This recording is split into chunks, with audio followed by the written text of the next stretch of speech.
Okay so hello and welcome everyone. मैं विशाल again आप सभी का बहुत बहुत स्वागत करता हूं आज के इस सेशन में। डियर स्टूडेंट, जहां एक तरफ सुप्रीम कोर्ट के अंदर में नीट 2024 स्कैम को लेकर रेगुलर सुनवाई चल रही है और डॉक्टर्स अड्डा आप सभी स्टूडेंट के साथ में कंधे से कंधा मिलाकर आपकी जस्टिस के लिए लड़ रहा है, वहीं दूसरी तरफ आपके और हमारे माइंड के अंदर में एक सवाल इस वक्त काफी प्रोमिनेंट है कि हमारे जो अपकमिंग एग्जामिनेशन है, वेदर वो रीनीट का हो या फिर नीट 2025 का हो, उसके लिए भी हमें हमारी प्रिपरेशन को रिज्यूम करने की जरूरत है। तो उसी चीज को ध्यान में रखकर अब आज हम इस सेशन को लेकर आ रहे हैं आप सभी के लिए, जहां पर प्रारंभ 25 के अंदर जो प्रिपरेशन अपन ने शुरुआत करी थी और पिछले सेशंस के अंदर में हमने ह्यूमन रिप्रोडक्शन को और रिप्रोडक्टिव हेल्थ के कुछ हिस्सों को यहां पर पहले ही स्टडी भी कर लिया है, उसको एक क्विक रिवीजन दिया जाए ताकि आपका माइंड जो इस वक्त जो भी घटनाएं घटी इसके कारण से काफी आपका ये ऑफ ट्रैक हो गया था, इसे दोबारा से ट्रैक पर लाया जाए और आपकी प्रिपरेशन को रिज्यूम करवाया जाए। तो डियर स्टूडेंट, आज इस सेशन के अंदर में हम 3D के माध्यम से एक तरीके से क्विक रिवीजन करने जा रहे हैं हमारे सभी इंपॉर्टेंट एस्पेक्ट को regarding our human reproduction chapter and reproductive health chapter. तो डियर स्टूडेंट, इसी बात को ध्यान में रखकर अब आप भी अपना माइंडसेट अपनी प्रिपरेशन की तरफ में आगे बढ़ाइए, क्योंकि हमने जो शपथ ली थी आप सभी के साथ मिलकर कि हम लड़ेंगे भी लेकिन पढ़ेंगे भी। तो मजबूती से लड़ेंगे और मेहनत से पढ़ेंगे, इसी ध्येय को अपने ध्यान के अंदर में, अपने माइंड के अंदर में अच्छे से सेट करके आइए शुरुआत करते हैं आज के इस सेशन की। तो डियर स्टूडेंट, जैसे हमने हमारे ह्यूमन रिप्रोडक्शन चैप्टर के अंदर जो मेन 4 टॉपिक्स यहां पर देखे हैं, मेल रिप्रोडक्टिव सिस्टम है, फीमेल रिप्रोडक्टिव सिस्टम है, मेंस्ट्रुअल साइकिल है और फिर फाइनली फर्टिलाइजेशन और इम्प्लांटेशन है, इनको अपन यहां पर डिटेल में देखेंगे विद 3D मॉडल्स, ताकि आपके माइंड के अंदर में चीजें बेहतरीन तरीके से दोबारा से एक तरीके से कैच कर लें आप सारी चीजों को और माइंड में अच्छे से सब चीजें सेट हो जाएं। डियर स्टूडेंट, अगर किन्होंने पिछले सेशन जो प्रारंभ के अंतर्गत अपने लिए हैं अगर वो नहीं देखे हैं, मैं उन्हें हाईली रिकमेंड करूंगा कि जरूर आप उनको भी देख लीजिए, ताकि इनके साथ में आपको प्रॉपर उनका रिलेशन एस्टेब्लिश करने में आसानी हो, डिटेल के अंदर में सब चीजें आपके माइंड में अच्छे से सेट हो जाएं। तो डियर स्टूडेंट, आइए सबसे पहले बात करते हैं मेल रिप्रोडक्टिव सिस्टम की। Dear student, male reproductive system के अंतर्गत एनसीईआरटी के अंदर में सभी ऑर्गन्स जो कि प्राइमरी और सेकेंडरी ऑर्गन्स हैं उनको कवर किया गया है। जहां पर प्राइमरी ऑर्गन्स की जब बात आती है तो यहां पर इन्वॉल्व होते हैं गोनेड्स, यानी ये वे ऑर्गन्स हैं जिनके अंदर में गैमेट्स की फॉर्मेशन होती है। मेल के लिए ये होते हैं टेस्टिस और फीमेल के लिए होती हैं ये ओवरीज। पर शुरुआत में हमें बात करनी है मेल रिप्रोडक्टिव सिस्टम की, तो उसी को अपन समझ लेते हैं यहां पर इस 3D मॉडल से। तो डियर स्टूडेंट, यहां पर सबसे पहले बात आती है मेल रिप्रोडक्टिव सिस्टम की, तो आप पाएंगे कि इसके अंदर में वेरियस ऑर्गन्स इसके कंपोनेंट के रूप में पाए जाते हैं। हम 1 बाय 1 इनके सभी इन ऑर्गन्स को, इन हिस्सों को डिटेल में समझ लेंगे। ऑल्दो प्रारंभ 25 के अंदर में भी अपन ने इन सब चीजों को डिटेल में देखा था, लेकिन एक क्विक अपन को रिवीजन मिल जाएगा थ्रू दिस 3D मॉडल। तो डियर स्टूडेंट, सबसे पहले अपन यहां पर इस ब्लिंक होते हुए रीजन के बारे में बात करते हैं, तो ये है ureter. Dear student, although ureter male reproductive system का हिस्सा नहीं है, ये दरअसल एक्सक्रीटरी सिस्टम का हिस्सा होता है, लेकिन हम यहां पर इसे स्टडी कर रहे होते हैं due to its vicinity with male reproductive system. ये दरअसल मेल रिप्रोडक्टिव सिस्टम के पास में ही पाया जाता है। तो यूरेटर जो कि दोनों किडनी से आ रहा है, पेयर्ड होता है और ये आकर ओपन हो रहा होता है यूरिनरी ब्लैडर के अंदर में, जहां पर टेम्पररी तौर पर यूरिन स्टोर होता है। तो ये यूरेटर हो या यूरिनरी ब्लैडर हो, ये दोनों ही मेल रिप्रोडक्टिव सिस्टम का हिस्सा नहीं होते हैं। हां, अब इसके बाद जो अगले हिस्से यहां पर हम देख रहे हैं, यहां से मेल रिप्रोडक्टिव सिस्टम के हमको पार्ट्स देखने के लिए मिलते हैं। सबसे पहला हिस्सा यहां पर जो ट्यूबुलर आपको दिखाई दे रहा है, ये वास डिफरेंस है। डियर स्टूडेंट, जब हम बात करते हैं कि स्पर्म की फॉर्मेशन होती है टेस्टिस के अंदर में, तो टेस्टिस के बाद फर्दर जो ट्यूबुलर स्ट्रक्चर्स होते हैं ये स्पर्म को आप कहिए कि एक तरीके से ट्रांसपोर्ट करने का काम करते हैं, ताकि जो स्पर्म है वो इजैक्यूलेट आउट हो सके। ठीक है, तो ऐसे में जो वास डिफरेंस हम यहां पर पेयर्ड देख रहे हैं, ये पेयर्ड टेस्टिस से जो आखिरी के अंदर में एपिडाइमिस होता है वहां से अराइज होते हुए स्पर्म को फर्दर आगे ट्रांसपोर्ट करने का काम करता है। ठीक है, अगला जो हिस्सा यहां पर ब्लिंक कर रहा है, ये दरअसल कोई ट्यूब नहीं, ये सेमिनल वेसाइकल है। हमने पिछले सेशंस के अंदर में भी इसके बारे में बात करी थी कि ये सेमिनल वेसाइकल क्या है, ये एसेसरी ग्लैंड के रूप में मेल रिप्रोडक्टिव सिस्टम के अंदर में पाई जाती हैं और इनका सिक्रीशन जब स्पर्म के साथ में मिलता है तो along with its secretion further और भी जो यहां पर आप एक और भी ग्लैंड देख रहे हैं, प्रोस्टेट ग्लैंड है, बल्बोयूरेथ्रल ग्लैंड है, इन सबकी सिक्रीशन जब मिलते हैं तो सीमन की फॉर्मेशन होती है। ठीक है, तो ऐसे में ये पेयर्ड सेमिनल वेसाइकल जो हैं ये अपना सिक्रीशन स्पर्म के साथ में मिलाते हैं एम्पुलर रीजन में, और फिर इसके बाद फर्दर जो अगला यहां पर ग्लैंड देख रहे हैं हम, सिंगल ग्लैंड होती है प्रोस्टेट ग्लैंड, इसका भी सिक्रीशन अल्टीमेटली इसके साथ में जुड़ जाता है। और फिर इसके बाद जो एक और पेयर्ड ग्लैंड यहां पर आती है, बल्बोयूरेथ्रल ग्लैंड, जिसे कॉपर्स ग्लैंड भी कहा जाता है, उसका भी सिक्रीशन यहीं पर जुड़ जाता है और अल्टीमेटली सीमन की फॉर्मेशन होती है।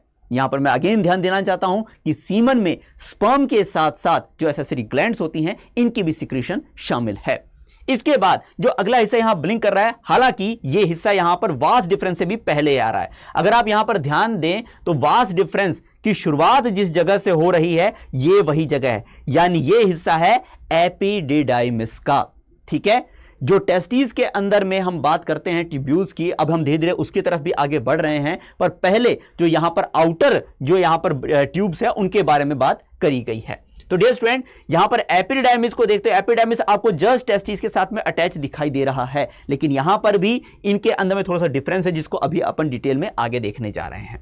हालांकि एक हिस्सा जो यहां पर आपको ब्लिंक करते हुए दिखाई दे रहा है, यह हिस्सा कौन सा है? यह दरअसल यूरिथ्रा का हिस्सा है। जैसे ही हम यहां पर बात करते हैं कि बल्बोयूरेथ्रल ग्लैंड जो है इसका भी आपका ये सिक्रीशन आकर और अल्टीमेटली जिस ट्यूब के साथ में यहां पर आपका ये जुड़ता है, तब हम यहां पर देखते हैं कि ये हिस्सा यहां पर यूरिथ्रा को फॉर्म करता है। यहां एक छोटी सी लिंक हमें यहां पर मिस होती हुई दिखाई दे रही है इस डायग्राम के अंदर में, मैं वो आपके लिए क्लियर कर देता हूं। डियर स्टूडेंट, जब आप देखते हैं सेमिनल वेसाइकल जो है उसका डक्ट आकर जुड़ता है जब वास डिफरेंस के साथ में, तो यहां पर आगे जो स्ट्रक्चर फॉर्म होता है इसे इजैक्युलेटरी डक्ट कहा जाता है, और इजैक्युलेटरी डक्ट ही फर्दर आगे आकर यूरिथ्रा में ओपन हो रहा है, और यहां तक आप कह सकते हैं कि सभी ग्लैंड का सिक्रीशन आ चुका है स्पर्म के साथ में और वो सीमन कंस्टिट्यूट कर चुका है, और सीमन ही आगे यहां पर यूरिथ्रा से होकर बॉडी से बाहर इजैक्युलेट आउट होता है। तो आप ये कह सकते हैं कि क्या ये वही यूरिथ्रा है जिससे यूरिन भी पास होती है? यस डियर स्टूडेंट, ये वही यूरिथ्रा है।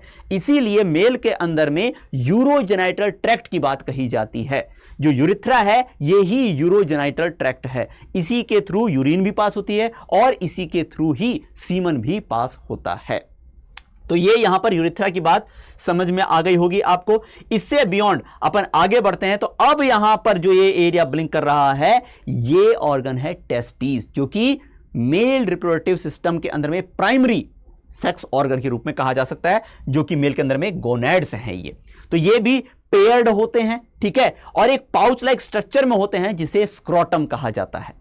स्क्रोटम में भी अंदरूनी तौर पर दो चैंबर्स होते हैं जिन्हें स्क्रोटल सैक कहा जाता है। हर एक चैंबर के अंदर में एक टेस्टिस वहां पर पाई जाती है, और इससे अगर अपन आगे देखें तो कुछ आपको जो आगे का हिस्सा यहां पर दिखाई दे रहा है ये पीनस का हिस्सा है।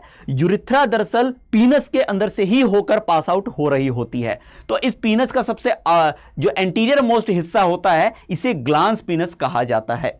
ये दरअसल कुछ इस तरह की टिश्यूज होती हैं जिनके अंदर में ब्लड फिलअप होकर पेनिस को इरेक्टाइल करने का काम करता है। इसके अंदर भी आपको दो तरह के टिश्यूज देखने के लिए मिल जाते हैं, ठीक है, जैसे ग्लांस पेनिस जो आप देख रहे हैं ये कॉर्पोरा स्पॉन्जियोसम का हिस्सा होता है, और जो आपको यहां पर दो टिश्यूज अलग से दिखाई दे रहे हैं ये होते हैं कॉर्पोरा कैवर्नोसा। तो डियर स्टूडेंट, ये कॉर्पोरा कैवर्नोसा और कॉर्पोरा स्पॉन्जियोसम से मिलकर पीनस बना होता है, और जो स्पॉन्जियोसम है उसी से होकर जो आप कह सकते हैं यूरिथ्रा जो है ये पास हो रहा है। तो आउटर जो यूरिथ्रा की ओपनिंग होती है इसे ही यूरिथ्रल मीटस कहा जाता है, जिससे होकर यूरिन या सीमन जो है वो बॉडी से इजेक्ट आउट होता है। ठीक है, दोबारा आते हैं टेस्टिस पर। तो टेस्टिस को अंदरूनी तौर पर दिखाया जा रहा है यहां पर इस मॉडल के अंदर। तो आप यहां पर देखेंगे कि अंदरूनी तौर पर टेस्टिस के अंदर में मल्टीपल टेस्टिकुलर लोब्यूल्स पाए जाते हैं। ये दरअसल चैम्बर्स होते हैं टेस्टिस के अंदर में, और इन्हीं चैम्बर्स के अंदर में 2 से 3 आपको सेमिनिफेरस ट्यूब्यूल्स देखने के लिए मिलते हैं। ये सेमिनिफेरस ट्यूब्यूल वे ट्यूब्यूल होते हैं जिनके अंदर में स्पर्म की फॉर्मेशन होती है, यानी कि स्पर्मेटोजेनेसिस स्पर्म बनने की जो प्रोसेस है वो अगर पूछा जाए कि शरीर के किस हिस्से में होते हैं, तो आप यहां पर गोनेड कहने के साथ साथ में ये भी अपने माइंड के अंदर क्लियर रखेंगे कि गोनेड का कौन सा हिस्सा है यहां पर शामिल डायरेक्ट इसमें, तो ये आप कहेंगे सेमिनिफेरस ट्यूब्यूल्स। सेमिनिफेरस ट्यूब्यूल के अंदर जब स्पर्म की फॉर्मेशन हो जाती है तो ये ट्यूबुली रेक्टी के थ्रू रेटी टेस्टिस के अंदर इन स्पर्म्स को पहुंचा देते हैं। फिर रेटी टेस्टिस से फर्दर आगे 10 से 12 वासा इफ्रेंशिया जनरेट होती हैं, जो कि अल्टीमेटली आप कहिए कि एपिडाइमिस में ओपन होती हैं। एपिडाइमिस में भी फिर फर्दर आपको 3 पार्ट देखने के मिलते हैं। इसका हेड पार्ट होता है, इसकी बॉडी पार्ट होती है, इसका टेल पार्ट होता है, और टेल पार्ट से ही आगे फिर फर्दर वास्ट डिफरेंस अराइज हुई रहती है। क्लियर है ये चीज? तो यहां पर सेमिनल वेसाइकल कह रहा हूं, जो सेमिनिफेरस ट्यूब्यूल हैं, उनका अगर हम कोई एक टीएस देखते हैं, ट्रांसवर्स सेक्शन देखते हैं, तो हमको कहीं ज्यादा और क्लैरिटी मिल सकती है about the different cells which lie inside seminiferous tubules. तो देखिए, इसमें आपको दरअसल 2 तरह की खास सेल्स देखने के लिए मिलती हैं। ये 2 तरह की खास सेल्स कौन सी हैं? एक है यहां पर लार्ज साइज की सर्टोली सेल, और दूसरी होती हैं स्पर्मेटोगोनिया सेल्स। दरअसल यही दोनों सेल्स मिलाकर बनाती हैं जर्मिनल एपिथेलियम। इनके अंदर जो स्पर्मेटोगोनिया होती हैं, स्पर्मेटोगोनिया सेल्स जो होती हैं, ये स्पर्मेटोगोनिया सेल्स ही अल्टीमेटली स्पर्मेटोजोआ को जन्म देती हैं, और ये प्रोसेस कहलाती है स्पर्मेटोजेनेसिस। ठीक है। और जो सर्टोली सेल होती हैं, ये दरअसल इन स्पर्मेटोजोआ को, जब तक ये स्पर्मेटोजोआ बन नहीं जाते, स्पर्मेटोगोनिया से स्पर्मेटोजोआ बन नहीं जाते, तब तक इनको नरिशमेंट देने का काम करती हैं। इसके अलावा भी बहुत अलग तरह के यहां पर हार्मोन्स को भी सीक्रेट करने का काम करती हैं। एक तरीके से आप कह सकते हैं कि हार्मोनल रेगुलेशन करने का काम भी ये करती हैं, जिसके बारे में हमने डिटेल में बात करी है, हमने प्रारंभ 25 के हमारे पिछले सेशंस के अंदर में। तो डियर स्टूडेंट, अब इस पर से आगे बढ़ते हुए यहां पर हमने ये बात कर ली है। एक और चीज यहां पर और गौर करें आप कि इन सेमिनिफेरस ट्यूब्यूल्स के बीच में जो स्पेस होता है, जिसे इंटरस्टिशियल स्पेस कहा जाता है, इनके अंदर में लेडिग सेल्स पाई जाती हैं। इन लेडिग सेल को इंटरस्टिशियल सेल भी कहा जाता है। ये सेल रेस्पॉन्सिबल होती हैं मेल स्पेसिफिक हार्मोन टेस्टोस्टेरोन को प्रोड्यूस कराने में। जो मेल के अंदर सेकेंडरी स्पेसिफिक कैरेक्टरिस्टिक की डेवलपमेंट होती है, जैसे हम कह सकते हैं हेयर की डेवलपमेंट हो, वॉइस की डीपनिंग हो, ठीक है, मस्कुलर स्ट्रेंथ हो, इसके पीछे टेस्टोस्टेरोन का बहुत क्रिटिकल रोल रहता है। इसी के साथ साथ टेस्टोस्टेरोन की रिक्वायरमेंट जो सेमिनिफेरस ट्यूब्यूल के अंदर में स्पर्मेटोजेनेसिस के दौरान होती है, वो भी प्रोवाइड करने के लिए लेडिग सेल का इनका पास होना जरूरी है। तो ये आपको पाए जाते हैं ये इंटरस्टिशियल स्पेस के अंदर में। तो ये हमने यहां पर बात कर ली है। आई होप यहां तक की चीजें सभी को अच्छे से क्लियर हो गई होंगी। तो इससे आगे बढ़ते हैं और हम अगले हिस्से के ऊपर पहुंचते हैं। डियर स्टूडेंट, यहां पर डिटेल के अंदर हमने जो बात करी है हमने प्रारंभ 25 के अंदर में, इसके बारे में उसे आप जरूर देख लीजिएगा अगर आपने अभी तक नहीं देखा है। जिन्होंने वो देखा है उनको सारी चीजें बेहतरीन तरीके से माइंड के अंदर में सेट हो गई होंगी। अब यहां पर एक कदम आगे बढ़ते हुए हम अगले हिस्से के बारे में बात करते हैं, जो कि है female reproductive system. Dear student, male reproductive system से फीमेल रिप्रोडक्टिव सिस्टम कुछ हिस्सों के अंदर में आप कह सकते हैं थोड़ा अलग भी है और कुछ हद तक सिमिलर भी है। तो हम उन सभी बातों को 3D मॉडल से समझने की कोशिश करेंगे। तो डियर स्टूडेंट, जब हम यहां पर बात करते हैं फीमेल रिप्रोडक्टिव सिस्टम की, तो इसमें जो प्राइमरी सेक्स ऑर्गन हैं, अगेन वो है गोनेड्स, जो कि हमने पहले ही बात करी है, ओवरीज होती हैं। जैसे मेल के अंदर में पेयर्ड टेस्टिस पाई जाती हैं, ऐसे ही फीमेल के अंदर में ये पेयर्ड ओवरीज होती हैं। इन ओवरीज के अंदर में ही फीमेल के अंदर जो गैमेट फॉर्म होती हैं, जिन्हें हम ओवम कहते हैं, वो आपको देखने के लिए मिलेंगे। ठीक है। तो ये पेयर्ड जो ओवरीज होती हैं, ये यहां पर अटैच रहती हैं। ठीक है, आप कह सकते हैं कि एक तरीके से अटैचमेंट जो है, वैसे इस डायग्राम के अंदर में सब चीजें बहुत तरीके से क्लियर शायद नहीं हो पा रही हूं, क्योंकि यहां पर कार्टिलेजिनस आप कह सकते हैं कि यहां पर लिगामेंट्स भी होती हैं। ठीक है, 2 तरह की लिगामेंट्स होती हैं जो कि ओवरी को अपने प्लेस के ऊपर में रखती हैं। इसके बारे में हमने डिटेल में बात करी हुई है हमारे प्रारंभ 25 के सेशन में। ठीक है ना। तो यहां पर अपन थोड़ा सा इस चीज को क्विक करते हुए आगे चलें अगर, तो आपको जो एक यहां पर फिंगर लाइक स्ट्रक्चर दिखाई दे रहे हैं, जो कि ओवरी के जस्ट पास में लाई कर रहे हैं, इन्हें हम फिम्ब्रे कहते हैं। ये दरअसल ओविडक्ट का हिस्सा होती हैं। जैसे जब ओवम रिलीज आउट होता है ओवरी से, तो जिस ट्यूब्यूल के माध्यम से ये पास होते हुए अल्टीमेटली यूट्रस तक पहुंचेगा, तो उसका ही सबसे पहला पार्ट यहां पर आपको फिम्ब्रे देखने के लिए मिल रहा है। ठीक है, ये फिम्ब्रे होते हैं और ये आपको दोनों तरफ में जो ओवरी हैं इनके पास में लाए होते हुए दिखाई दे रहे हैं। ये ओवम को कलेक्ट करने में मदद करते हैं, जो कि ओवरी से जस्ट रिलीज होता है ड्यूरिंग ओवुलेशन टाइम पीरियड। ठीक है, इसमें आगे बढ़ते हुए हम जब इसके अगले हिस्से की बात करते हैं तो ये आता है इनफंडिबुलम। तो जब ओवम रिलीज होता है तो सबसे पहले जिस हिस्से में आ जाता है वो होता है इनफंडिबुलम। इनफंडिबुलम के बाद में जो अगला हिस्सा होता है ये होता है एम्पुला। ठीक है, दरअसल हमारी एनसीईआरटी एम्पुला को ही वो रीजन बताती है जहां पर फर्टिलाइजेशन होता है।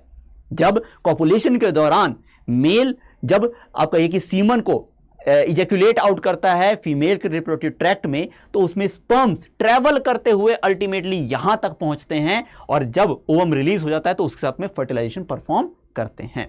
तो एम्पुला हमारी एनसीईआरटी के अनुसार साइट है फॉर फर्टिलाइजेशन। ठीक है, इसी में आगे बढ़ते हुए जब अगले हिस्से पर आते हैं हम, तो यह हिस्सा होता है इस्थमस का। तो डियर स्टूडेंट, ये जो हिस्सा है ये फेलोपियन ट्यूब का ही हिस्सा है। ठीक है, और इसके बाद का जो आप एरिया देख रहे हैं वो अब यहां पर यूट्रस में आएगा। यानी डियर स्टूडेंट, हम जो यहां पर फीमेल रिप्रोडक्टिव ट्रैक्ट को ऑब्जर्व कर रहे हैं, इसके अंदर में आपको ओवरी के बाद में फेलोपियन ट्यूब और फेलोपियन ट्यूब के बाद में जो अगला हिस्सा होता है यूट्रस, ये देखने के लिए मिलता है। आइए यूट्रस के बारे में जब हम बात करते हैं तो यूट्रस में आपको सबसे पहले जो अपर हिस्सा आपको दिखाई दे रहा है ये यूट्राइन फंडस होता है। ठीक है, यूट्राइन फंडस के बाद में जो अगला हिस्सा यहां पर आपको दिखाई देता है ये है मेन यूट्रस का पार्ट, जिसे यूट्राइन कैविटी कहा जाता है। जब आप कह सकते हैं कि बेबी की जो गेस्टेशन पीरियड होता है, गेस्टेशन पीरियड का मतलब वो टाइम पीरियड जब तक डेवलपमेंट के दौरान एम्ब्रियो फीमेल की बॉडी के अंदर में रहता है, तब हम उसे गेस्टेशन पीरियड कहते हैं। तो वो कहां पर रहेगा, इसी यूट्राइन कैविटी के अंदर में रहता है। ठीक है, इसके अंदर में इसकी जो इंटरनल लाइनिंग्स होती हैं जिसको एंडोमेट्रियम कहा जाता है, काफी थिक रहती हैं ताकि जो एम्ब्रियो है वो प्रॉपर तरीके से जो इसके अंदर में प्रॉपर इम्प्लांट हो रह सके, ठीक है, सस्टेन कर सके। ये और नरिशमेंट भी प्रोवाइड यहां पर होती हैं क्योंकि यहां पर हाईली वेस्कुलराइजेशन रहती है इंटरनल एंडोमेट्रियम की। ठीक है, अब यहां पर हम जब इसके बारे में और डिटेल में बात करें तो देखो सबसे पहली लेयरिंग, सबसे पहली नहीं बल्कि मैं कहूंगा सबसे अंदरूनी लेयरिंग यहां पर एंडोमेट्रियम दर्शाई जा रही है। ठीक है, एंडोमेट्रियम के बाद यहां पर फर्दर अपन पार्ट पर पहुंचते हैं तो यहां पर आपको दो लेयरिंग्स और देखने के लिए मिलती हैं, मायोमेट्रियम और पेरीमेट्रियम। देखिए जो यूट्रस है इसमें सबसे आउटर मोस्ट लेयरिंग की जब बात करी जाएगी तो हम कहेंगे इसे पेरीमेट्रियम। ठीक है, पेरीमेट्रियम के बाद में स्मूथ मसल्स की लेयरिंग होती हैं जो कि यूट्रस को कॉन्ट्रैक्ट कराने में और रिलैक्स कराने के अंदर में रेस्पॉन्सिबल होती हैं। जिस वक्त पार्चुरेशन होना होता है, यानी कि जब एम्ब्रियो कंप्लीटली डेवलप हो चुका होता है और जो इन्फेंट है या बेबी है जब वो बॉडी से बाहर आना होता है मदर के, तो उस वक्त ये यूट्रस ही कॉन्ट्रैक्ट करता है। इसकी ये मायोमेट्रियम जो है इसके अंदर स्मूथ मसल है, ये कॉन्ट्रैक्ट करती हैं और पुश करती हैं बेबी को थ्रू बर्थ कैनाल। ठीक है, तो मायोमेट्रियम के अंदर कौन सी मसल होती हैं, स्मूथ मसल्स होती हैं। तो ये तीनों लेयरिंग किसकी हैं, यूट्रस की लेयरिंग है। इससे आगे बढ़ते हुए अगला हिस्सा जो हम यहां पर देखते हैं ये होता है सर्विकल कैनाल। ठीक है, यूट्रस से नीचे का हिस्सा यहां पर सर्विकल कैनाल आ रहा है। ये हिस्सा यहां पर इंटरनल ऑस और एक्सटर्नल ऑस होती हैं। ठीक है, सर्विक्स का रीजन होता है ये, सर्विकल कैनाल यहां पर आपको इसीलिए देखने के लिए मिल रही है। ठीक है, ये हिस्सा फिर सर्विक्स होता है और जो आउटर रीजन आप देख रहे हैं, ठीक है, ये हिस्सा होता है वजाइना का। ठीक है, ये फीमेल कॉपुलेटरी ऑर्गन के रूप में होता है। जिस तरीके से मेल कॉपुलेटरी ऑर्गन के रूप में पीनस होता है, ऐसे ही फीमेल में कॉपुलेटरी ऑर्गन के रूप में वजाइना होती है। तो डियर स्टूडेंट, ये है female reproductive tract. I hope सबको ये भी अच्छे तरीके से समझ में आ गया होगा। इसके अलावा हमारी एनसीईआरटी एक और इंपॉर्टेंट स्ट्रक्चर के बारे में बात करती है इन फीमेल बॉडी, क्योंकि इसका भी रिलेशन है बेबी की आप कहिए ग्रोथ से, ग्रोथ बल्कि मैं क्यों कह सकता हूं, क्योंकि बेबी को अल्टीमेटली जब बर्थ के बाद में न्यूट्रिशन की जरूरत होगी तो इस हिस्से यानी मेमरी ग्लैंड की बहुत क्रूशियल रोल रहती है। ठीक है, क्योंकि हम मैमल्स हैं, मैमल्स के अंदर में मेमरी ग्लैंड्स पाई जाती हैं जो कि मिल्क प्रोड्यूस करते हैं for nourishment of new ones. ठीक है, जो भी नए बच्चों का जन्म हुआ रहता है तो उनको अल्टीमेटली सबसे पहले कहा जाता है कि मां का दूध ही पिलाना चाहिए, उनके लिए सबसे अच्छा जो आहार है वो यही है। तो हम यहां पर एक बार को मेमरी ग्लैंड के बारे में बात करें तो देखिए मेमरी ग्लैंड काफी एक फैटी स्ट्रक्चर रहता है। ठीक है, फैट्स का भी काफी डिपोजिशन रहता है। इसके अलावा जो मिल्क प्रोडक्शन जहां पर होता है उस रीजन पर भी अपन ध्यान दें तो देखिए ये रीजन कहलाता है मेमरी एल्वियोलाई। ठीक है, एल्वियोलाई जो होती हैं इनके अंदर में लैक्टिफेरस सेल्स होती हैं जो कि मिल्क प्रोड्यूस करेंगी। ये अगेन हार्मोन्स के थ्रू आप कहिए कि रेगुलेट रहता है, जिसमें हम प्रोलैक्टिन की बात कर लेते हैं। ठीक है, और ऐसे इलेक्ट्रोजेनिक जो हार्मोन्स होते हैं उन्हीं के अफेक्ट से इन एल्वियोलाई की जो सेल्स हैं, इलेक्ट्रोजेनिक सेल्स हैं, ये यहां पर मिल्क प्रोड्यूस करेंगी। और अगला हिस्सा जो इसके अंदर में रहता है मेमोरी ट्यूब्यूल्स का। आप अगर यहां पर थोड़ा ध्यान से देखें तो हर एक एल्वियोलाई से एक पतली सी यहां पर डक्ट अराइज हो रही है जिसे मेमोरी ट्यूब्यूल कहा जाता है। ये मेमोरी ट्यूब्यूल आकर ओपन होती हैं मेमोरी डक्ट के अंदर में, और मेमोरी डक्ट फिर आगे जाकर एक स्लाइटली डायलेटेड रीजन में पहुंचती है जहां जिसको एम्पुला कहा जाता है।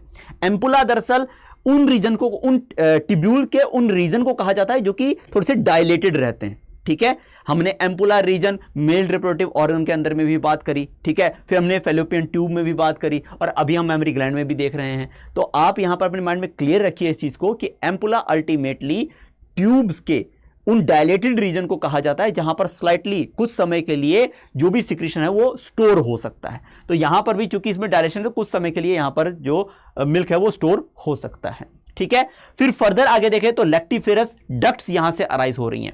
दरअसल आप जब मेमोरी ग्लैंड को ऑब्जर्व करते हैं तो इसके अंदर लगभग 15 से 20 आपको लोब्स देखने के लिए मिलते हैं, मेमोरी लोब्स देखने के लिए मिलते हैं।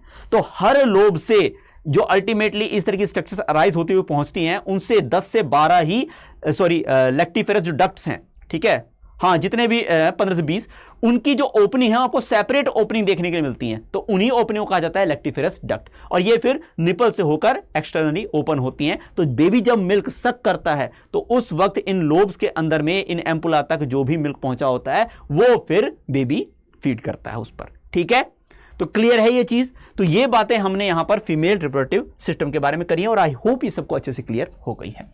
अगले हिस्से के ऊपर आते हैं और बात करते हैं अपन यहां पर मेंस्ट्रुअल साइकिल के बारे में। मेंस्ट्रुअल साइकिल फीमेल में चलने वाली, आप कह सकते हैं ऐसी साइक्लिक बदलाव होते हैं जो कि उसके रिप्रोडक्टिव हेल्थ से रिलेटेड हैं। ठीक है, जब एक फीमेल प्यूबर्टी अटेन कर लेती है तो उसके बाद ये मेंस्ट्रुअल साइकिल फीमेल के अंदर में स्टार्ट हो जाती है।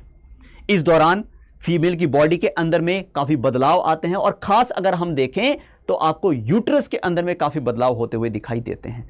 ऑल्दो इस अभी मॉडल के अंदर में हम यहां पर डिटेल में और भी चीजें देखेंगे कि किन किन चीजों से अल्टीमेटली यूट्रस के ऊपर में प्रभाव पड़ता है। हार्मोन्स की भी बात अपन यहां पर समझेंगे ताकि अपन को कंप्लीट क्लैरिटी आए।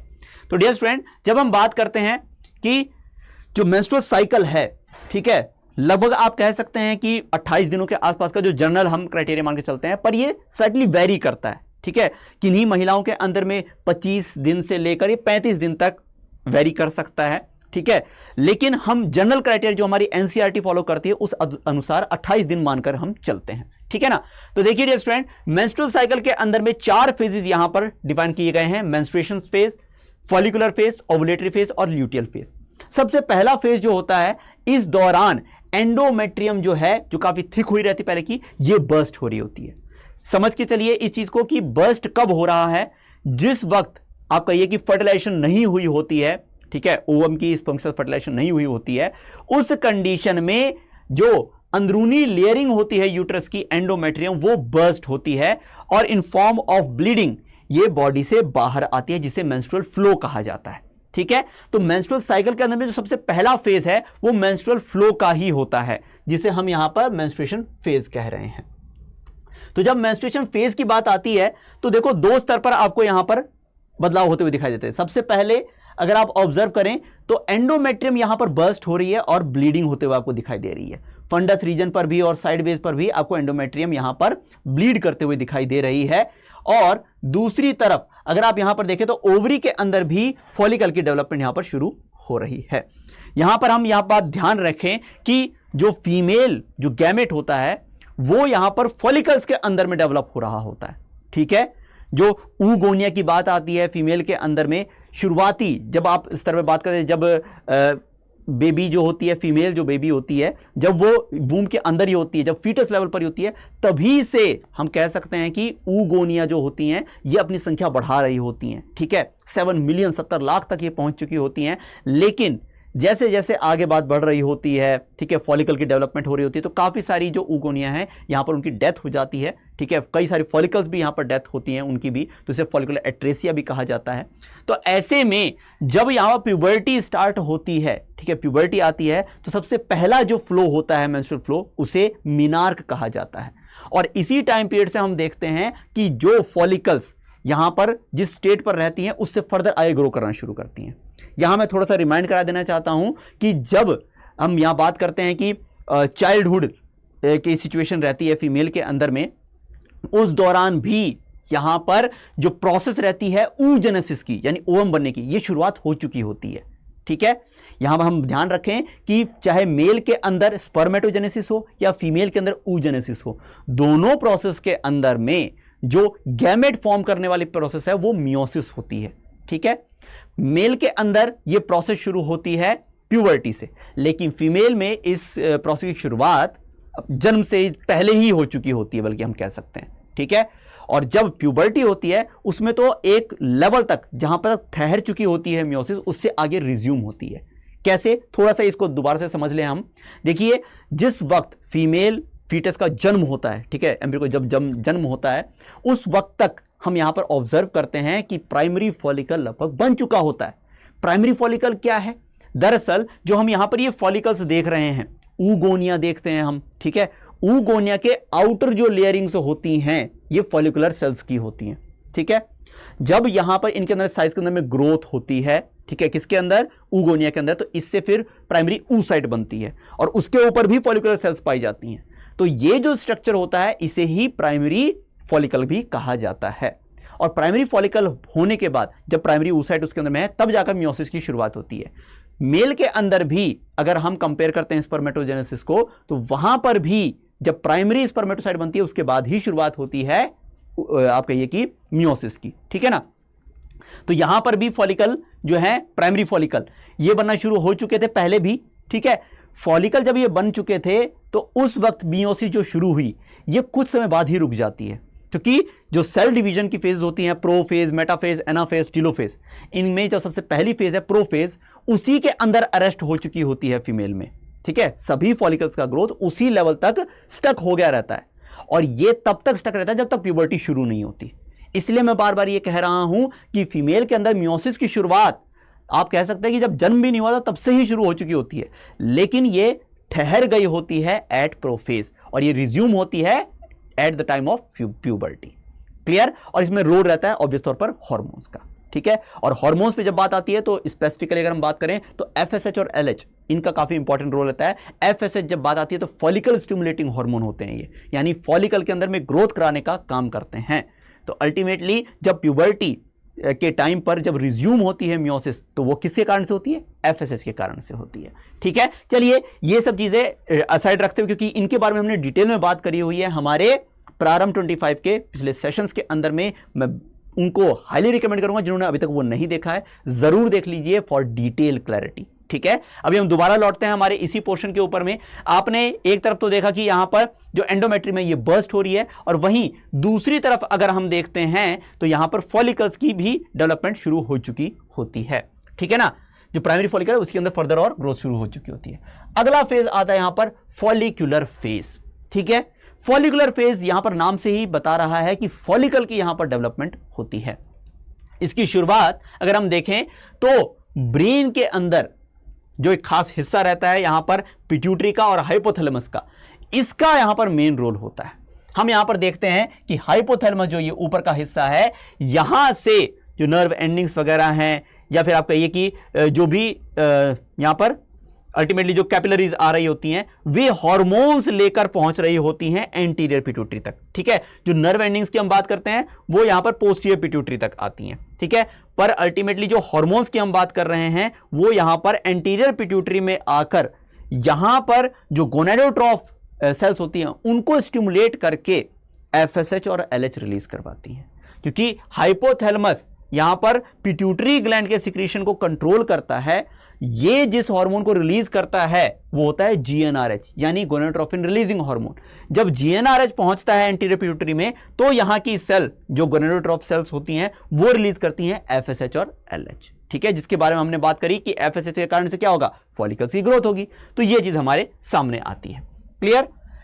आगे बढ़ते हुए जब यही एफएसएच और एलएच यहां फॉलिकल तक पहुंच रहे हैं, क्योंकि ओवरी के अंदर में हमको ये बात देखने के लिए मिलती है कि यहां पर जो हमारी वेन्स हैं, आर्टरीज हैं, ये पहुंच रही होती हैं। तो ब्लड के माध्यम से ही हार्मोन यहां इन फॉलिकल्स तक भी पहुंचता है और इनके अंदर में ग्रोथ हमें देखने के लिए मिलती है।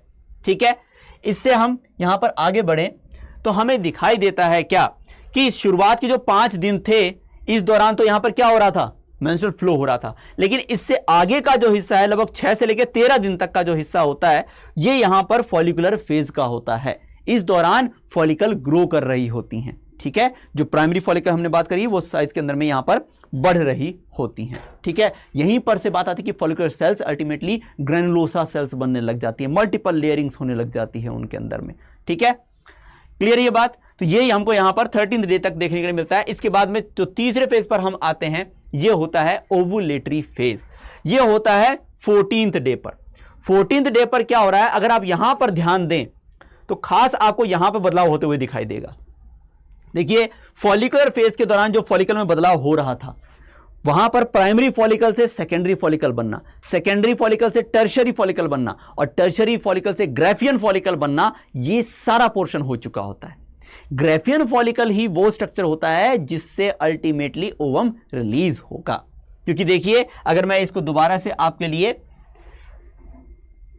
दोबारा से आपके लिए करके चलूं, देखो एक बार फॉलिकुलर लेवल पे दोबारा जाते हैं अपन। फॉलिकुलर लेवल पे अपन फॉलिकल की ग्रोथ को भी ऑब्जर्व कर लेंगे, जो मैंने आपको प्राइमरी के बाद में सेकेंडरी, टर्शियरी और ग्राफियन की बात करी है, तो वो आपको यहां पर इस तरह पर देखने के लिए मिल जाएगा। ठीक है, क्लियर बात। तो अभी अपन यहां पर ऑब्जर्व करेंगे कि फॉलिकल के अंदर में क्या बदलाव हमें देखने के लिए मिला है। ये देखिए, ये यहां पर आपको सेकेंडरी, फिर टर्शरी जब बन रहा होता है तो यहां पर एंट्रम बन चुकी होती है। ठीक है, और फिर आप दोबारा जब यहां पर देख रहे हैं तो जो मेन जो हिस्सा है यहां पर ओवम का, उसके अलावा यहां पर आपको एंट्रम कैविटी दिखाई दे रही है और फिर यहां पर सेल्स और दिखाई दे रही हैं। ये सब अल्टीमेटली फॉलिकुलर सेल से ही डिराइव होकर बनी है। इस दौरान एक और जो घटना घट रही होती है, मियोसिस भी यहां पर कंप्लीशन हो रही होती है। लेकिन पहली बार जब मियोसिस 1 कंप्लीट होती है और सेकेंडरी oocyte की फॉर्मेशन होती है, इसके बाद मियोसिस 2 शुरू होती है। जब यहां पर इस लेवल तक पहुंचता है, ग्राफियन फॉलिकल लेवल तक, यहीं पर मेटाफेज 2 में मियोसिस 2 भी अरेस्ट हो चुकी होती है। ठीक है, और जब ओवुलेशन होता है तब यही जो सेकेंडरी oocyte है, जो मेटाफेज 2 पर अरेस्ट हो गया था, यही रिलीज होता है। यानी जिस वक्त ओवुलेशन होता है उस वक्त मियोसिस 2 कंप्लीट नहीं हुई होती है। क्लियर है बात, ये चीज है। तो ऐसे में जब ओवुलेशन हम देखते हैं तो ये देखो, ये यहां पर ये स्ट्रक्चर जो है ये बर्स्ट हो गया, ग्राफियन फॉलिकल बर्स्ट हुआ और ओवम रिलीज हो गया। फिम्ब्रे कलेक्ट करेंगे और इन्फंडिबुलम में पहुंच जाएगा ओवम यहां से। ठीक है, तो ये बात ध्यान रखिएगा, सेकेंडरी oocyte यहां पर रिलीज आउट हुआ है। ये 14th डे पर घटना घट चुकी है। अब इसके बाद का जो फेज है इसे ल्यूटियल फेज कहा जाता है। तो देखो, जितना हिस्सा यहां पर बचा उससे ही अल्टीमेटली कॉर्पस ल्यूटियम की फॉर्मेशन होती है। कॉर्पस ल्यूटियम जो यहां पर फॉर्म हुआ है ल्यूटिनाइजेशन से, वो हार्मोन रिलीज करता है। कौन सा? प्रोजेस्टेरॉन। देखिए, जो पहले के ये फॉलिकल्स थे, इनके अंदर जो ग्रेनुलोसा सेल्स पाई जाती हैं वे एस्ट्रोजन रिलीज करती हैं, जो कि फीमेल स्पेसिफिक कैरेक्टर डेवलपमेंट के अंदर में रोल निभाते हैं। जबकि प्रोजेस्टेरॉन की जो बात हम देखते हैं, ये कहां से रिलीज होते हैं? कॉर्पस ल्यूटियम से। कॉर्पस ल्यूटियम से रिलीज होने वाले प्रोजेस्टेरॉन यहां पर एंडोमेट्रियम की थिकनिंग करते हैं। ठीक है, तो 14th डे पर वैसे तो आप कह सकते हैं कुछ हद तक थिकनिंग यहां पर हो रही होती है, लेकिन जो मेन थिकनिंग होनी है वो अंडर अफेक्ट ऑफ प्रोजेस्टेरॉन ही होती है। तो जब ये कहानी 15th डे से बियॉन्ड आगे बढ़ती है, दोबारा अगर मैं करूं, यहां पर एक तरफ तो कॉर्पस ल्यूटियम की हो रही है, यहां पर ये डेज बढ़ रहे हैं। कॉर्पस ल्यूटियम यहां पर जब तक सस्टेन रहता है 28वें दिन तक, तब तक यहां पर प्रोजेस्टेरॉन का रिलीज होता रहता है और इससे थिकनिंग हो रही होती है। अगर आप यहां पर ऑब्जर्व करें तो यहां पर इसकी थिकनिंग भी होती जा रही है, थिकनिंग होती जा रही है, थिकनिंग होती जा रही है। ठीक है ना, ये हो रही है बात। और ऐसे में जो आप कह सकते हैं कि इस टाइम पीरियड पर जो ओवम है वो भी यहां पर ट्रैवल कर रहा होता है फैलोपियन ट्यूब के अंदर में। ठीक, तो देखिए, अब अगर इस टाइम पीरियड पर फर्टिलाइजेशन हो गया होता है तो फिर प्रोजेस्टेरॉन को लगातार सिक्रीट करवाते रहना होगा, तब कॉर्पस ल्यूटियम मेंटेन रहेगा। अन्यथा अगर फर्टिलाइजेशन नहीं हुई, ओवुलेशन के टाइम पीरियड के पास में अगर फर्टिलाइजेशन नहीं होती है फिर उसके बाद, तो क्या देखने को मिलेगा कि कॉर्पस ल्यूटियम भी खत्म हो जाता है, ये कॉर्पस एल्बिकन्स बन जाता है। और इसी के साथ जब ये एल्बिकन्स बन जाता है तो 28वें दिन के बाद में दोबारा से ये मेंस्ट्रुअल साइकिल रिज्यूम होती है। इस तरीके से ये हर मंथ लगभग आप कह सकते हैं कि फीमेल के अंदर में चलती है, ठीक है। साधारण भाषा के अंदर में पीरियड कह दिया जाता है। तो ये पीरियोडिक साइकिल जो है फीमेल बॉडी में चलती है, फीमेल रिप्रोडक्टिव साइकिल चल रही होती है, इसे ही हम मेंस्ट्रुअल साइकिल कहते हैं, ठीक है। तो घटनाओं के हिसाब से हमने यहां पर होने वाली सारी बातों को कवर कर लिया है। एक और एस्पेक्ट जो है इसका, इसके हार्मोन्स का, उसको भी अपन समझ लेते हैं। तो देखिए डियर स्टूडेंट, यहां पर 4 हार्मोन का बहुत क्रूशियल रोल है। सबसे पहली बात आती है LH और FSH की। यहां मैं क्लियर दोबारा से कर देता हूं कि LH और FSH रिलीज हो रहे हैं पिट्यूटरी ग्लैंड से under effect of GnRH from hypothalamus, ठीक है। हम यहां पर देखते हैं कि जैसे शुरुआत में जब 0th डे है, ठीक है, इस टाइम पीरियड पर एस्ट्रोजन, प्रोजेस्टेरॉन इनका लेवल अपना लो है, LH FSH का भी लो है। जैसे जैसे हम यहां पर शुरुआत के 5 दिन की बात करते हैं, तो ये देखिए ये 5 दिन हो गए। 5 दिन तक आपको हार्मोन्स में बहुत ज्यादा बदलाव होते हुए नहीं दिखाई दे रहे हैं, क्योंकि इस वक्त क्या हो रहा है, इस वक्त मेंस्ट्रुअल फ्लो हो रहा है, ठीक है। यहां पर एंडोमेट्रियम बर्स्ट हो रही है, ये आप देख पा रहे हैं, एंडोमेट्रियम क्या हो रही है, बर्स्ट हो रही है यहां पर, ठीक है ना, यस। और इस दौरान कुछ जो FSH और LH यहां पर हल्के फुल्के जो रहे होते हैं मेंटेन, अब FSH LH के कारण से थोड़ा बहुत यहां पर फॉलिकल्स के अंदर में ग्रोथ आने लग जाता है। इसके बाद जब हम आगे बढ़ते हैं तो आपको देखो एक तरफ तो फॉलिकल में डेवलपमेंट होती दिखाई दे रही है, और यहां पर भी अगर आप ऑब्जर्व करें, ठीक है, तो देखो एस्ट्रोजन बढ़ता जा रहा है। क्यों? FSH की लो अमाउंट के कारण से भी अल्टीमेटली अगर फॉलिकल डेवलप हो रही हैं तो इनके अंदर ग्रेनुलोसा सेल्स की संख्या बढ़ जाएगी, वे ग्रेनुलोसा सेल्स रिलीज करती हैं एस्ट्रोजन। तो ग्रीन लाइन आपको बढ़ती हुई दिखाई दे रही है, ये देखिए। जैसे जैसे 13th डे तक पहुंच जाते हैं तो यहां पर ग्रेफियन फॉलिकल, टर्शरी फॉलिकल से ग्रेफियन फॉलिकल बनना, ठीक है। एस्ट्रोजन के भी यहां पर पीक आ चुका होता है, और यहां पर LH और FSH का भी पीक आने लग जाता है, ठीक है। कहां से FSH LH कहां से आ रहे हैं, पिट्यूटरी से। जब ये LH का अमाउंट बहुत एक सर्ज लेता है काफी तेजी से, तो 14th डे पर यहां पर ओवुलेशन हो जाता है, ये देखो, इसे कहा जाता है LH सर्ज। LH का अमाउंट बहुत तेजी से बढ़ना, ठीक है। ऑल्दो FSH भी बढ़ा है, लेकिन अगर पूछा जाए कि ओवुलेशन किसने करवाया है तो वो LH ने करवाया है, ठीक है। क्लियर ये बात? तो देखो यहां पर ये सेकेंडरी oocyte जो है ये रिलीज हो गया है, ठीक है। सेकेंडरी oocyte यहां से रिलीज हुआ है। ध्यान रखिएगा मियोसिस 2 कंप्लीट नहीं हुई है। मियोसिस 2 कंप्लीट कब होगी? जब फर्टिलाइजेशन होता है, स्पर्म की जब एंट्री होती है, ठीक है, तब वहां पर आप कह सकते हैं कि मियोसिस 2 कंप्लीट होता है, और ऐसे में हम देखते हैं कि फर्टिलाइजेशन हो जाएगा फिर, ठीक है।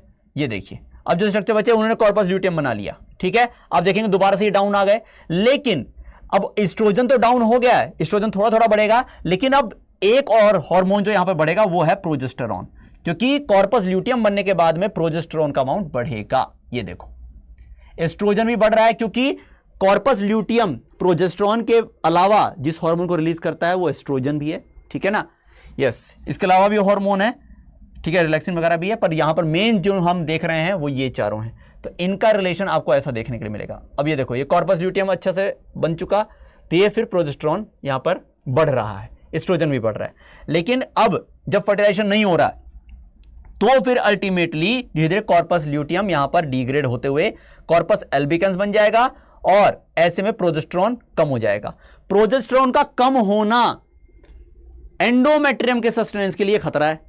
तो जैसे ही प्रोजेस्टेरॉन यहां पर कम हो गया, एस्ट्रोजन भी कम हो गया, तो यहां पर फ्लो आने लग जाएगा, और 28वें दिन के बाद दोबारा से मेंस्ट्रुअल फ्लो आने लग जाएगा, जो कि 1 से 5 दिन तक चलेगा।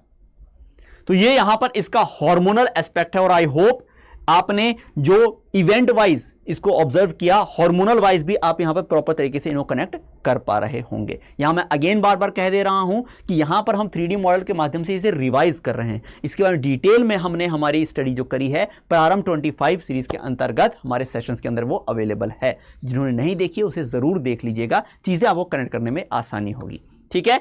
तो क्लियर ये बात, ये हमने यहां पर फीमेल रिप्रोडक्टिव सिस्टम में जो मेंस्ट्रुअल साइकिल है उसको अपन यहां पर ऑब्जर्व कर लिया है। क्लियर है ये बात? अब यहां पर अगले हिस्से पर हम आते हैं, जो कि है फर्टिलाइजेशन और इंप्लांटेशन। जैसा मैंने आपको कहा कि भाई जब यहां पर बात आती है कि ओवुलेशन हो गया, और उस वक्त अगर कोपुलेशन होकर अगर स्पर्म की अवेलेबिलिटी है इनसाइड फीमेल रिप्रोडक्टिव ट्रैक्ट, तो फर्टिलाइजेशन का चांस बनता है, ठीक है।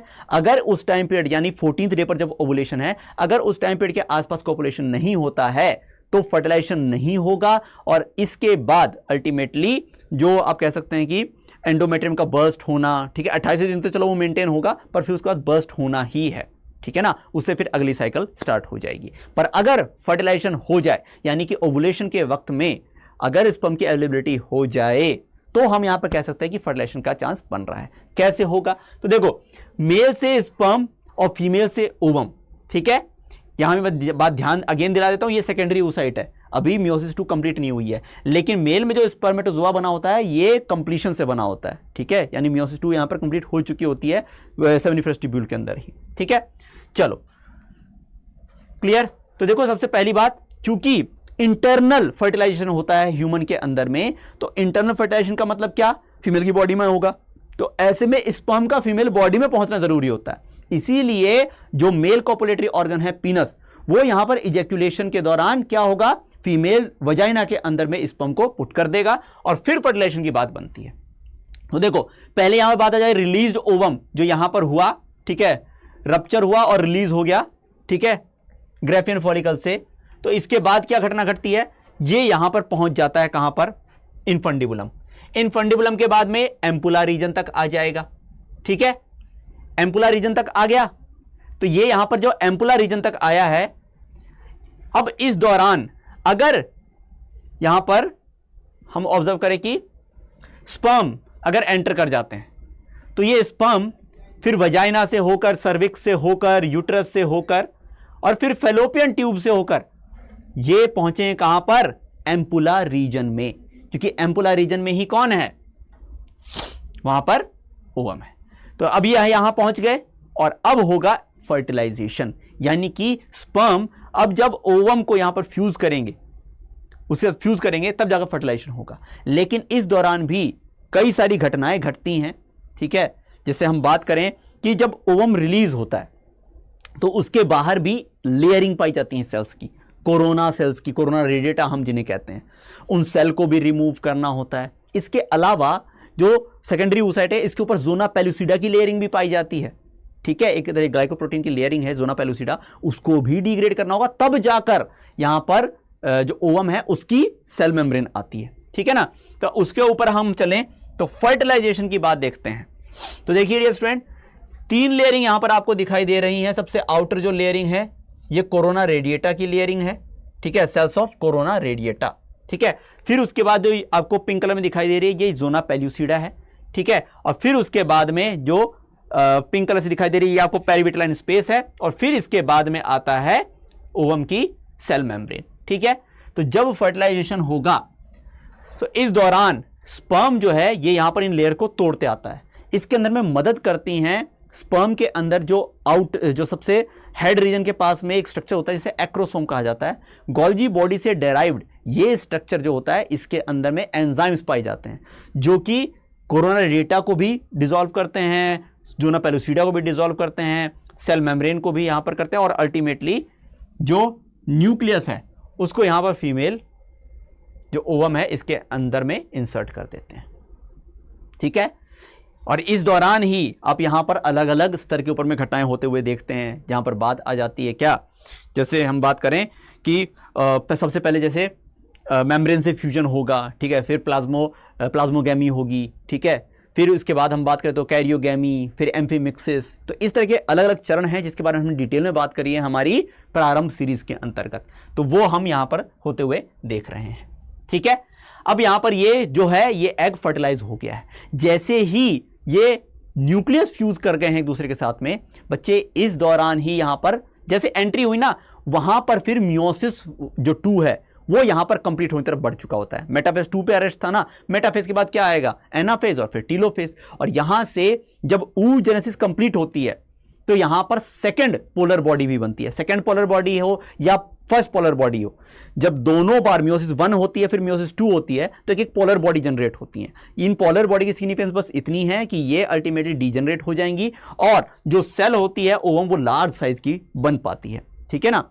और यहां पर हम ये बात भी ध्यान रखें कि अब इस लेवल पर ये जब बना था, कहिए कि मियोसिस 2 कंप्लीट हुई थी, इसके साथ में अब मेल का जो स्पर्म की न्यूक्लियस है ये फ्यूज हुई और अब ये बन चुका है जाइगोट, ठीक है। जाइगोट अब ये बन चुका है, यानी इनके अंदर में अब आप कह सकते हैं कि डिप्लॉइडी आ गई होती है। यहां मैं थोड़ा सा बात आपको रिज्यूम करवाऊं, डिप्लॉइड का क्या मतलब है? दरअसल डियर स्टूडेंट, जो गैमेट्स होते हैं ये हैप्लॉइड नेचर के होते हैं, यानी कि इनके अंदर क्रोमोसोम नंबर जो होते हैं वो हाफ होते हैं, ठीक है। जब मेल का जो स्पर्म है उसके अंदर क्रोमोसोम नंबर हाफ है as compare to general somatic cells, ठीक है। ऐसे ही ओवम के अंदर भी हाफ होते हैं। जब इन दोनों के जो क्रोमोसोम मिल जाते हैं तो हम कह सकते हैं कि अल्टीमेटली डिप्लॉइड कंडीशन आ गई है। हमारी जो जनरल बॉडी सेल्स हैं सब डिप्लॉइड होती हैं, ठीक है। तो जब जाइगोट बने और जाइगोट के अंदर भी डिप्लॉइडी ही हो, इसको मेंटेन करने के लिए गैमेट्स का हैप्लॉइड होना बहुत ज्यादा जरूरी होता है, ठीक है। तो वो मियोसिस के दौरान ही घटित होती है, चाहे वो स्पर्मेटोजेनेसिस की बात हो या oogenesis की बात हो, ठीक है। तो अब यहां पर जाइगोट जो बन चुका है ये डिप्लॉइड होता है और अब इसके अंदर जो अगली प्रोसेस की शुरुआत होगी ये होती है क्लीवेज प्रोसेस, ठीक है। इसमें क्या होगा, सेल डिवाइड तो करेंगी पर एक दूसरे के साथ में ही रहेंगी, ठीक है। काफी क्विक होती है, ठीक है। और इसके अंदर में 2 सेल स्टेज आती है, फिर हम बात करें 4 सेल स्टेज आएगी, 2 से 4, 4 से 8, ठीक है। अब जब 8 स्टेज पर पहुंच जाती है, ठीक है, तो यहां पर हम देखिए जब 8 सेल स्टेज आ गई है, 8 to 16 सेल स्टेज, अब इसे कहा जाता है मोरूला, ठीक है। मोरूला इसे कहा जाता है। मोरूला क्या है? Cluster of blastomeres. दरअसल ये जितनी भी सेल डिवाइड होती जा रही हैं इनको ब्लास्टोमियर कहा जाता है, ठीक है। तो 8 से 16 की जो यहां पर स्थिति आती है जब 8 to 16 सेल स्टेज, तो उसे हम मोरूला कहते हैं। और इसके बाद फर्दर हम यहां पर देखें, यस ये मोरूला आ गई स्टेज, 16 सेल स्टेज, ठीक है, 8 to 16 सेल। अब इससे बियॉन्ड जब हम आगे देखते हैं, यानी एक और बार जब डिवाइड करती है 32 सेल स्टेज आती है, ठीक है। और इसके अंदर में फर्दर आगे जोना पेलुसिडा जो है ये रिमूव हो जाती है, क्योंकि अब तक ये जो स्ट्रक्चर है ये यूट्रस में पहुंच चुका होता है। यहां ध्यान दीजिए, मैंने आपको बात बताई कि जब ये ओवम रिलीज होता है पहुंचता है कहां पर, एम्पुला में, इनफंडिबुलम फिर एम्पुला, फर्टिलाइजेशन होगी तो ये भी मूव करते हुए जाएगा, फैलोपियन ट्यूब से मूव होते हुए आ रहा है, ठीक है ना। तो जब ये यहां पर पहुंचता है यूट्रस में तो लगभग 9 से 10 दिन यहां पर बीत चुके होते हैं और इस टाइम पीरियड पर जोना पेलुसिडा हट जाती है इसके ऊपर से, और जो यहां पर सेल्स हैं, ये जो स्ट्रक्चर यहां पर होती है इसे कहा जाता है ब्लास्टूला। ब्लास्टूला जो है उसकी खासियत यह है कि इसके अंदर में यूट्राइन फ्लूइड जब एंटर करता है तो एक ब्लास्टोसील कैविटी बन जाती है, ठीक है। और जितनी भी ये बाकी सेल्स हैं ये सब एक जगह क्लस्टर हो जाके बनाती हैं इनर सेल मास। तो एम्ब्रियो जो होता है उसकी डेवलपमेंट इनर सेल मास से ही होती है, ठीक है, ये बात है, क्लियर। तो ऐसे में अब जब यहां पर ये पहुंच गया, ये देखो जोना पेलुसिडा जब हट जाती है तो यहां पर एंडोमेट्रियम जो है उसके साथ में इसका इंटरेक्शन होता है और इसे कहा जाता है इम्प्लांटेशन, क्लियर बात। अब इम्प्लांटेशन होने के बाद क्या होगा, अगेन बच्चे यहां पर इनर सेल मास जो है उसके अंदर में फर्दर आगे ब्लास्टुला बनने के बाद फिर गैस्ट्रुलेशन होती है, गैस्ट्रुलेशन के अंदर में सेल्स मूव करती हैं और इससे ही अल्टीमेटली जो 3 जर्म लेयर्स होती हैं, एक्टोडर्म, एंडोडर्म, मीजोडर्म, उनकी फॉर्मेशन होती है। उनसे फिर अल्टीमेटली स्पेसिफिक ऑर्गन्स की फॉर्मेशन होती है, स्पेसिफिक पार्ट्स की फॉर्मेशन होती है, जहां पर एक्टोडर्म से स्किन की, कॉर्निया की, नर्वस सिस्टम की, इसका जन्म होता है। वहीं पर जो एंडोडर्म होती है इससे गट की फॉर्मेशन होती है, जो एलिमेंट्री कैनाल है इसकी फॉर्मेशन होती है, ठीक है। इससे जुड़े हुए ग्लैंड्स होते हैं उनकी फॉर्मेशन होती है। इसके अलावा जो मीजोडर्म होती हैं इनसे जन्म होती है मसल्स की, आप कह सकते हैं, फिर उसके अलावा कनेक्टिव टिश्यूज की, फिर उसके अलावा हम बात करें तो बोन्स की। तो ऐसे जो तीनों लेयर्स हैं उनसे हमारे अलग अलग बॉडी पार्ट्स बनते हैं, क्योंकि हम ट्रिप्लोब्लास्टिक हैं, ठीक है। तो इस तरीके से अल्टीमेटली लगभग 9 महीने का समय लगता है और 9 महीने के समय अंतराल में जो बेबी है उसकी डेवलपमेंट होती है, ठीक है। जैसे हम बात करते हैं सबसे पहले हार्ट की फॉर्मेशन होती है, ठीक है, हार्ट बीट आने लग जाती है। फिर जो यहाँ पर 9 महीने का वक्त है इसको 3 ट्राइमेस्टर के अंदर में डिवाइड किया जाता है, ठीक है। जैसे पहले ट्राइमेस्टर के अंदर में अगर हम बात करते हैं तो जैसे हार्ट बीट आने के बाद में, ठीक है, कुछ डिजिट वगैरह की डेवलपमेंट हो जाए, ठीक है, ये सब देखने के लिए मिल जाती है। फर्दर आगे जैसे जैसे सेकंड ट्राइमेस्टर में जाते हैं, थर्ड ट्राइमेस्टर में जाते हैं, तो यहाँ तक कंप्लीटली ग्रोथ हो चुकी होती है बेबी की। और कंप्लीटली ग्रोथ जब बेबी की हो जाती है तब फिर यहाँ पर 9 मंथ कंप्लीशन पर गैस्टेशन पीरियड खत्म हो रहा होता है और यहाँ पर होता है फिर पार्चुरेशन। और पार्चुरेशन में जो बेबी है ये बर्थ कैनाल से होते हुए, जिसमें सर्विकल कैनाल और इसके अलावा वेजाइना शामिल है, इससे होते हुए बेबी मदर की बॉडी से बाहर आता है।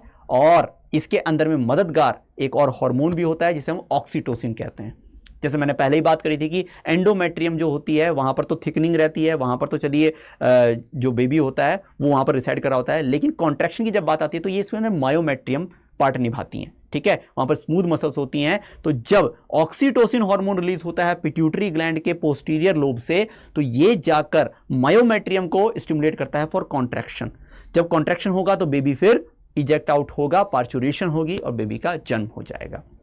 इसके बाद यहां पर बात आ जाती है कि बेबी फीड कैसे करेगा। मेमोरी ग्लैंड के बारे में हमने बात करी, तो वहां पर दो हार्मोन का बहुत क्रिटिकल रोल आ जाता है। दो हार्मोन कौन से हैं? ये दो हार्मोन रहते हैं ऑक्सीटोसिन और प्रोलैक्टिन। प्रोलैक्टिन का काम होता है मिल्क का प्रोडक्शन करवाना, ठीक है, और वहां पर भी जो स्मूथ मसल्स होती हैं उनका कॉन्ट्रैक्शन के थ्रू वो जो मिल्क प्रोड्यूस हुआ है वो बाहर आएगा, ठीक है।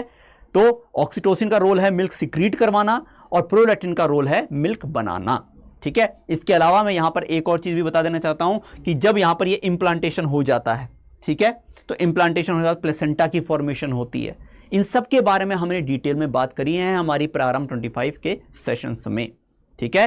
तो उस प्लेसेंटा जब फॉर्मेशन हो जाएगी, प्लेसेंटा वो हिस्सा होता है, वो डिस्क लाइक स्ट्रक्चर होती है जिससे जो बेबी है वो मदर से न्यूट्रिशन लेगा, या फिर आप कह लीजिए जो भी एक्सचेंजमेंट होनी होती है, गैसेस एक्सचेंजमेंट भी होनी होती है, वो सब प्लेसेंटा के थ्रू ही होती है।